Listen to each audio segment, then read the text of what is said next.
Hey, and welcome to Matt and Jess TV. I am Matt Roast. And I'm Jessica Bun Bun. Welcome to our reaction and review for Only Murders in the Building, Season 5, Episode 4.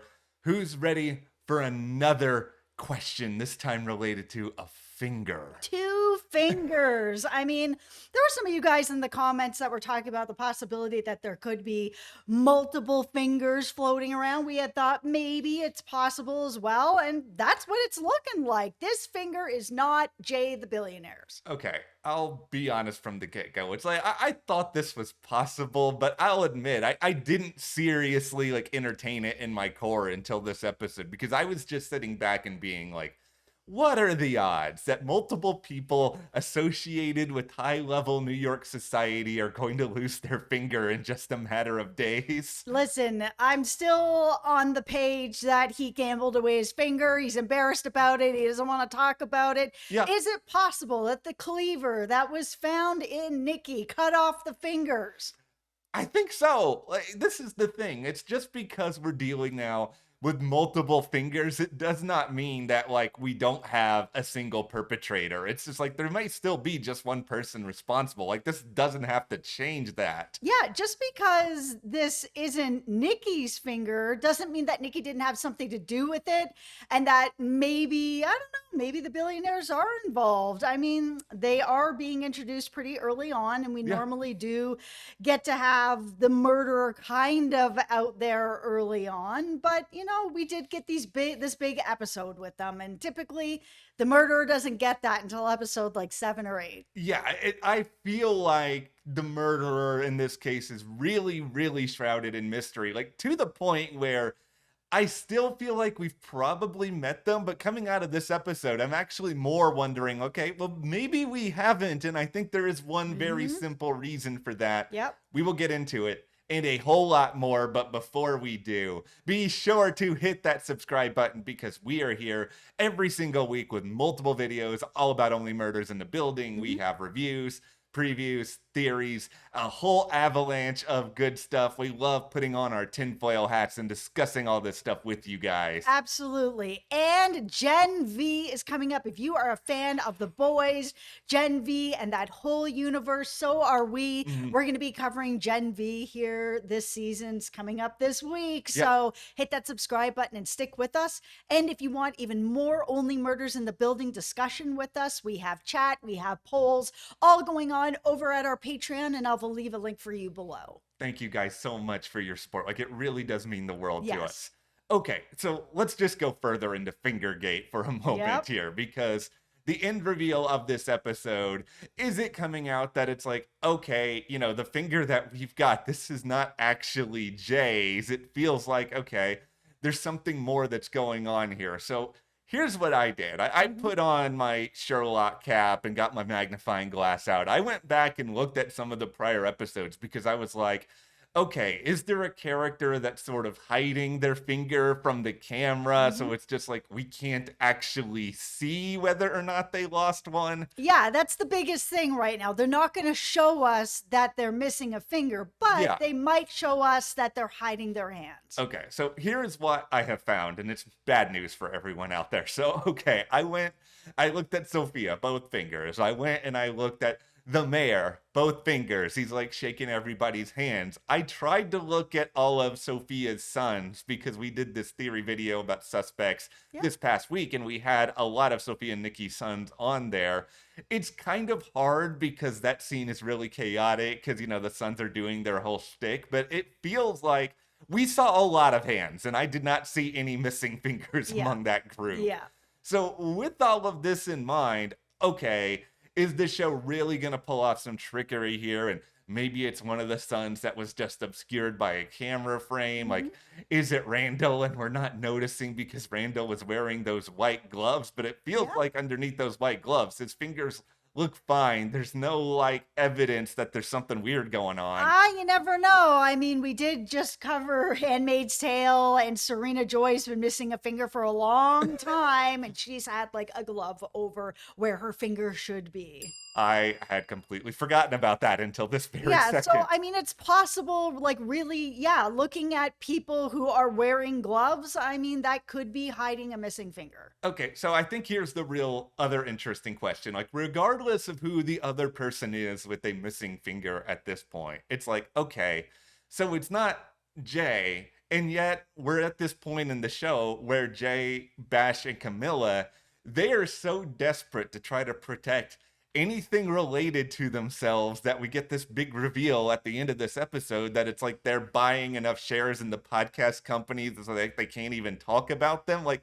what are they then trying to hide? Okay, so we know that Jay is missing a finger. Yeah. But we also know that Camilla is wearing gloves. She does wear gloves. So is it possible that it's maybe her finger and it's something that's been a little while? Because that finger that we saw, it didn't look fresh. Like, I know that there was like some green felt under it, but that doesn't necessarily mean it was from that night, because it seems like there was only 5 people that were in the Velvet Room that night, which was the 3 billionaires, Nikki, and then they were kind of like, they just never talked about the 5th person. They weren't like, who could it be? They were just like, 5 people, this person, this person, this person, this person, let's leave. I was like, guys, what about this 5th person? It's Lester, because that money was down there. So was it Lester?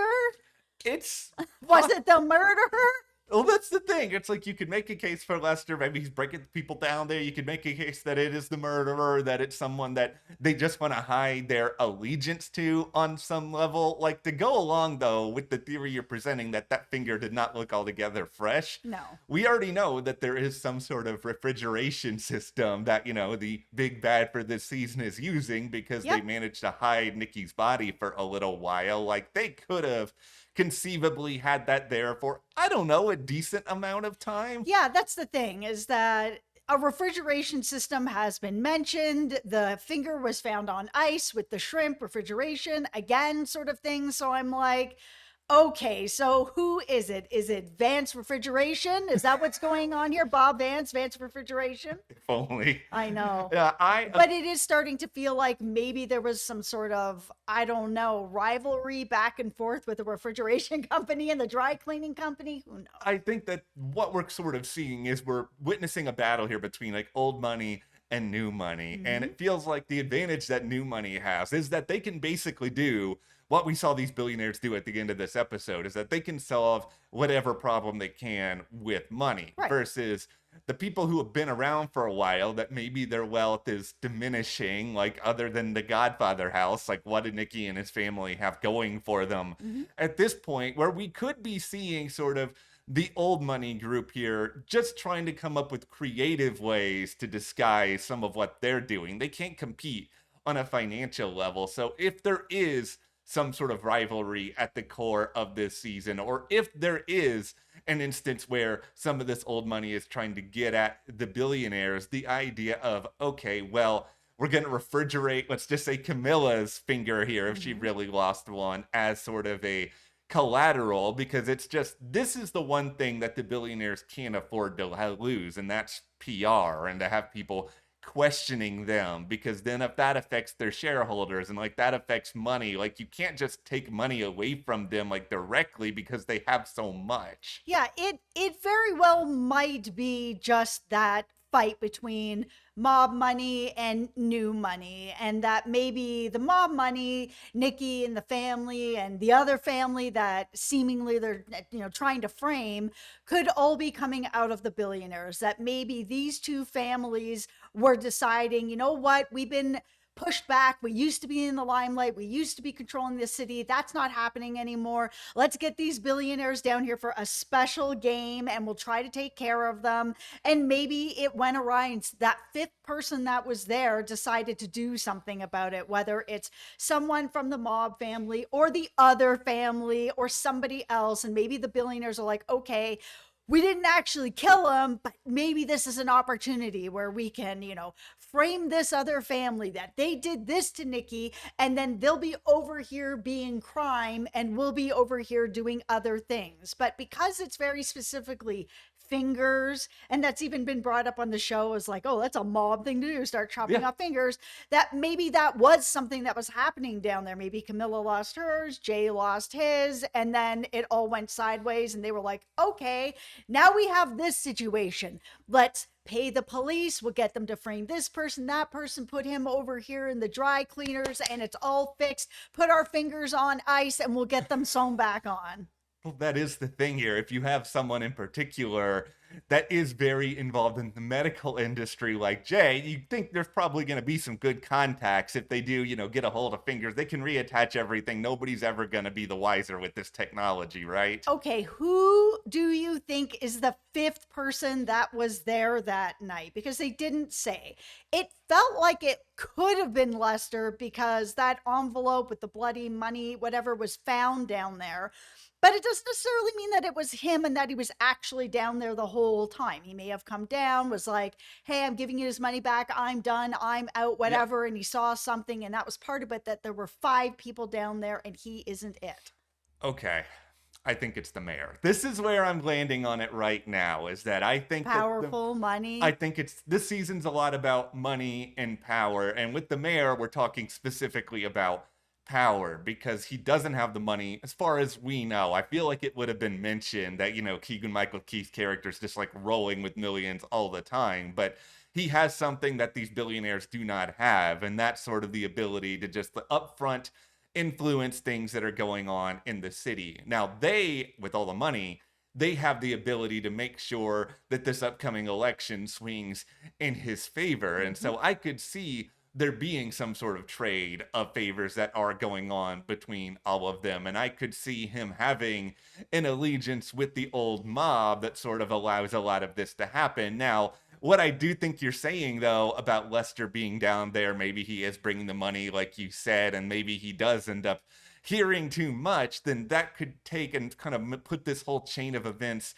in motion. Now, where I think things get difficult for this show, though, is I don't really believe this is as plain as, oh, the mayor is going to lose his power, so he just hires somebody to get rid of Lester and Nikki, because it's just like, that's so straightforward and blasé, and it's just like, okay, we've all seen that story a million times. I'm willing to bet that there is actually a really personal side of this thing, that there is something personal the mayor is looking to try to do that matters a lot to him. So it's not just about his fear of losing, his position, but it's fear of something else from his past perhaps coming back to the forefront. It's the mayor. All I right. think for sure it's the mayor at this point. We've seen him one time at Lester's funeral, which was already really weird. Why is he there for this funeral? It's because he killed Lester. And I don't think that he's hired anyone. I think that the billionaires ended up putting pressure on the mayor. The mayor wants to, keep his position. I'm sure they're funneling money and supporting him in his position, and that they're probably then pushing even more power to be like, oh, we'll move you up next. You'll be governor, you'll be president, and we'll just keep funneling money into you.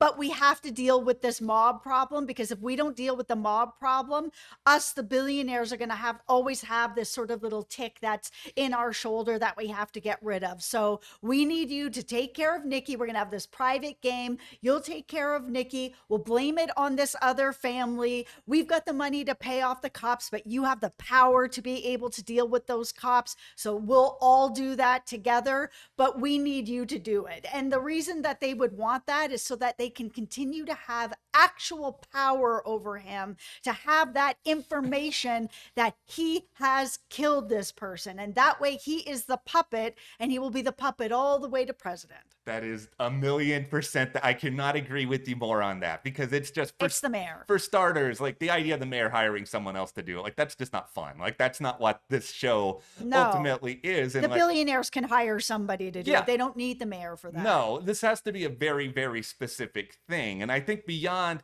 all of that, like if Only Murders was set in another space, like let's just say this show was set in middle of nowhere Iowa, like I would have a harder time being like, okay, the mayor is just gonna like run around. Nobody's gonna recognize him if he's out in the streets or like placing him. But this is New York City. There is always a million things going on. And we already know from watching multiple seasons of You that apparently all Penn Badgley needs to do is put a baseball cap on his head and nobody ever recognizes him. Dexter's running around New York City right now as well, killing people. So you know what? Everything just happens, and it's not even, as Oliver said, it's like me rolling a dead body down the block. Yeah. It's not even in the top 3 weirdest things that I saw rolling that body down the block. No, yeah. And I mean, murder of Lester happened while everything was going on with Oliver and Loretta's wedding too. So it's like there's this other element of chaos going on, which makes it a lot easier, I think, for somebody like the mayor to go in and sort of enact things and try to find a way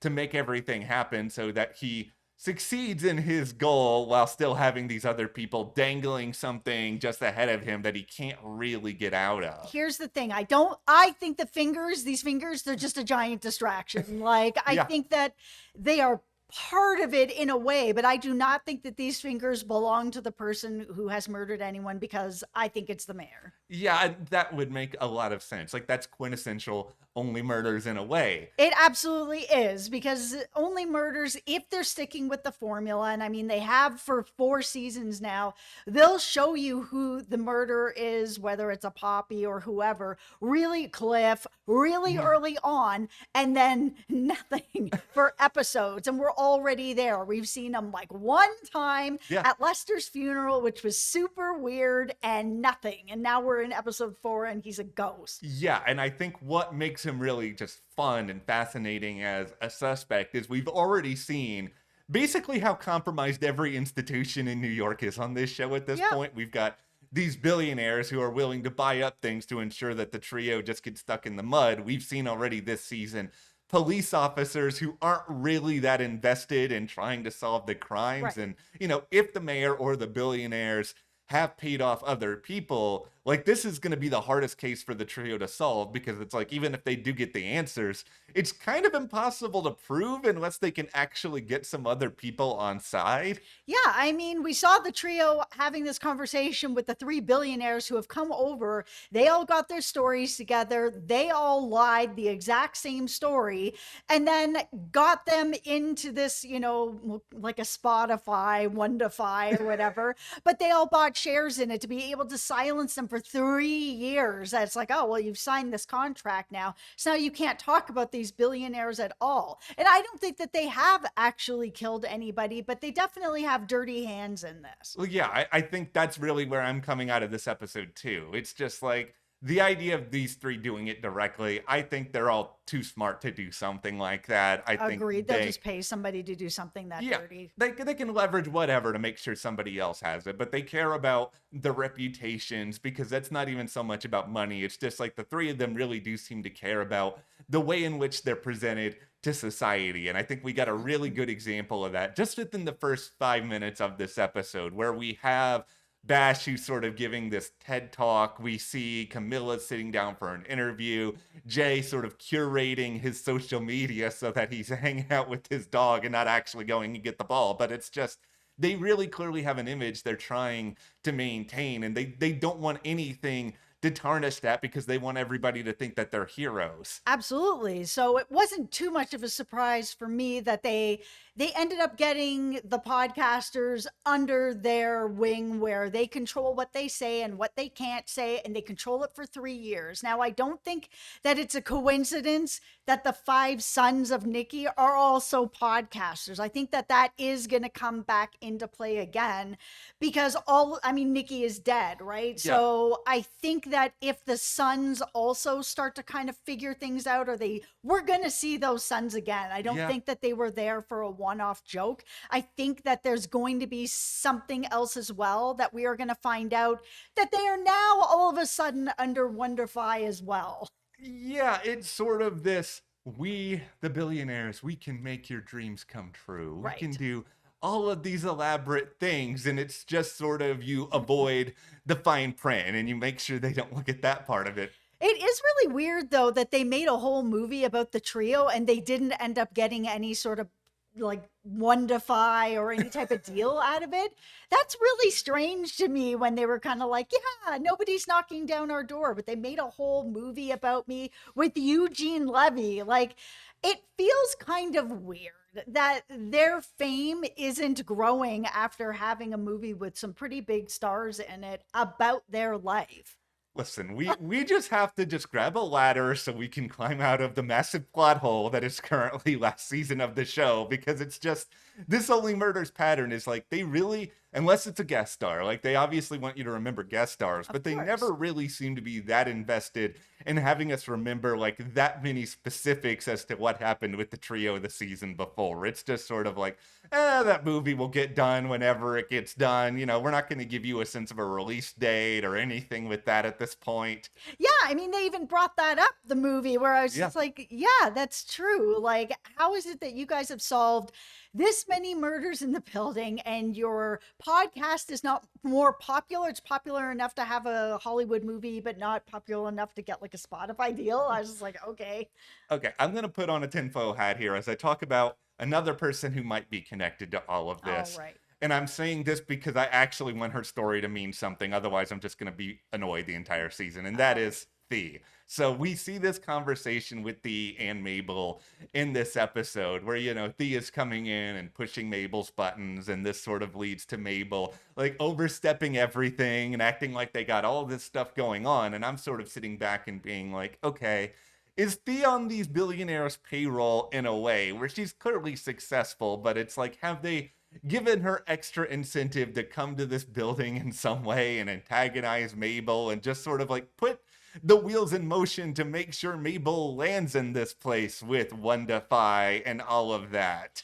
I'm not sure because it felt like when Mabel and Jay and were talking and Mabel was actually opening up to him, you could see it on his face that the wheels were then turning and she was already in the building. I think she's just the new Sting, the new whoever that's taking over that spot, that's bringing this bit of a plot to Mabel where we kind of learn that's like, oh yeah, these two used to be really good friends and they really trusted each other. And, you know, then she did her dirty and Mabel was really on the outs. And I think there's a lot of us out there that can really relate to Mabel's story in that way. I mean, she's talking about grade school and high school was just the worst for so many people. Yes. Because it is the first time that you know, are betrayed by a friend or lied to by a friend or you fall in love or whatever. It's just, there's so many huge firsts that happen to you that when something like that happens, and I think we've all had some, you trust someone that you really were close to, and then for whatever reason you have a falling out, and now all of a sudden it's this, and it sticks with you through life. Yeah, it does. I want this story to be connected to something, and I'm probably going to grasp at straws a few times with it throughout this season. As long as she's not the murderer, because that's just going to be dumb. Yeah, I don't believe she's the murderer. It's just like I really can't see it. But I mean, at the same time, here is kind of the problem with where we are 4 episodes in, where it's like, yeah, it makes a lot of sense that it's the mayor. Like, could you maybe make a case that it's Randall and he's secretly connected to somebody? Maybe it's Sophia, maybe it's Sophia's kids, but it's just like, other than a pretty small group, it just doesn't seem like we have that many suspects that feel legitimate. Yeah, I mean, Randall especially just doesn't right now because the night that all this happened, he wasn't there. Like, Lester is the person who takes the money and swings the door for the Saturday night parties. He wasn't able to get out of it. And he already told Randall, you're not going to be part of this. So look the other way. Don't come in. You're not going to be here for this. So unless there's something that's much deeper that we just haven't learned anything about yet, I don't know how it's him. Yeah, it would have to be setting up some sort of really, really big twist in the second half of the season. And I mean, that may be the case for multiple different characters at this point. Yeah. All right. Well, let's just spend a moment now to talk a little bit more about these billionaires, because I just want to take a moment here on Christoph Waltz, because I'll admit I'm not necessarily like the biggest viewer of all of his movies and all of that. Like, I'm familiar with him, but he is by far the best of these three billionaires. Like, it's not even close. Like, his line reading, he said something at one point suggesting that he has a team of teen plasma donors. I was just like, that is so messed up. It is messed up. He is easily the most messed up of them all. And that idea that nobody knows how old he is, that he's basically a vampire that's been living forever. I mean, his character has a lot of different layers to him. I mean, you know, the hotel connoisseur owner, whatever. I mean, we've kind of seen that on other shows before. Oh, I'm going to come in and redecorate or whatever. I'm like, okay, it's fine or whatever. And we've all seen the Pharma Bro out there already. So, you know, it's fine too. Yeah, I'm sitting back and I'm just trying to feel like, okay, why these specific characters, other than you want to throw possible suspects at us that we don't believe are actually guilty? I feel like the point of Bash at this point is that we are seeing Charles kind of in this place where he's trying to figure out what he wants his second act to be. And I think that Bash is going to help him sort of realize, you know what? I just really need to be myself, as corny as that sounds, because it feels like Bash's whole idea of a second act is just trying to be immortal and then just throwing a bunch of crazy stuff against the wall so that everybody can praise him for being crazy. It's like, is that really a good thing? Or for being immortal? I'm going to be the one. Oh, you're okay.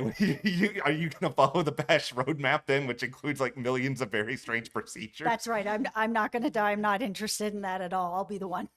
I don't know. I've seen enough Interview with the Vampire. It seems like being immortal kind of sucks. Like, that's just my take on it. But, I mean, Camilla, her whole storyline with Oliver, like, it was funny in this episode. But at the same time, I am sort of sitting back and being like, okay, is she just going to be the person that pushes Oliver out of the building at this point? Because she's really trying to get him, I think, to shake things up to the point where she's just giving him a random makeover. And he's clearly struggling with this idea that Loretta's not here. He's trying to keep that relationship going. I think he's trying to figure out, is this building really going to be it for me long term? Yeah, and I think the real of it is just Loretta is working, and that's what it is. And you know that together they can make that apartment theirs when she's done working, or when she has a little bit of a break in her working, and that it will come around to that. The problem with Oliver is he's just so insecure, and he's, even though now he's married and everything is really good, he always finds ways to just think himself to death. I understand you, Oliver. I do that as well, but you don't need to do that. Loretta loves you, should be fine in that apartment. You guys will make it your own. All right, let's talk about Mabel and Jay for a moment here, because I'm going to put on a hard hat. I was very, very worried for 3/4 of this episode, because I was like, oh no, they have chemistry. Oh no, they're having deep conversations. Something more is here. But then at the end of the episode, Mabel realizes that, okay, Jay was pulling one over on her in the same way the other billionaires were. I would love to sit here and be like, okay, that's going to be it for the two of them. She's going to completely learn her lesson. But I think a lot of us, you know, we've known somebody who is like this, who all the warning signs are there and they never can really let go of this person that they feel some sort of attachment to. I'm worried that this is going to be Mabel's story, where she knows that Jay is bad and yet she feels this kinship, whether it's romantic or not, and like she's going to continue to draw herself into that world. I'm worried about it, but I'm going to have faith that that is not where they are going with it, because the show has had so many Mabel love stories at this point that we don't need 4 out of the 5 seasons to be Mabel love stories. I actually really like that they did that with this episode, because I too was, oh, here we go again. They're going to have romantic chemistry. And at the end of the episode, when she was just like, screw that guy. Oh my God, like this is the worst. I was like, yes, they did a really nice switcheroo. It lasted 1 episode, and I feel like going forward, she's going to push back at him and she's going to get the switcheroo on him. I hope so. I hope that she's just able to trick him. I don't want to see the other way. I'm worried about it, because like, he's clearly charismatic. I know. The problem is that she has been in quite a few relationships now where it feels like that person could be the murderer, or they're using her, you know, like that whole art installation thing, and they're doing horrible things behind her back. Like, she just hasn't had very good luck with a lot of it. All right, well, before we wrap this video up, I think it's time we we take a minute here for all the Howard truthers that were out there who think that Howard is up to something nefarious. Is it interesting that Howard is the one who is training the Lester robot, who, by the way, I think is going to be very important? This Lester robot's going to see something. This Yes. is not here for no reason, but it's just like, of course, it happens to be Howard who is giving this robot their directives. Yeah, it's not there for no reason. At some point they are going to look into this robot. This robot will have seen something. Yeah, I really think so. And Yeah. I just kind of wonder, was this Howard's suggestion to bring this robot on? Because is It's this another possible. way for Howard to then watch everything? And it's just like these are the reasons why you can't let go of Howard being the big bad, because it's just like, we know that there's other people managing the building and all this. I mean, we haven't seen a lot of it since season 2, but it's like he's not the king of the Arconia, and yet it kind of still feels that way on these little tangents the show goes on. Yeah, as he's walking around with this robot. You're, a librarian slash actor slash just living in the building. So why are you walking around with this robot and like programming it and figuring it out and all? Like, it is very, very weird. Yeah, it's super weird. I'm sure it is intended to be super weird. Yes, and we're just supposed to look at it as haha funny, it's Howard. But I think there's something going on with Howard. I really do. I Yes. don't know what it is. He just might be that guy that is super invested in this building and the people that are in the building. It's not necessarily that he's trying to kill people or hurt people or whatever, but he's very invested in this building because he has been in it for so long, with his mom for a long time, with, people that he loves, that he loves this building, that he's the weird neighbor that loves the building a little too much. Well, we'll turn that over to you guys when it comes to Howard and what you think is going on there. But beyond that, who do you think is the killer at this point? Whose finger are we looking at with this new mystery? Let us know in the comments, and hit that subscribe button for more Only Murders in the Building coverage. And you can support us further by joining our Patreon, hitting that subscribe button. Thank you so much to our patrons for your Thank you. support. We will see you here next time.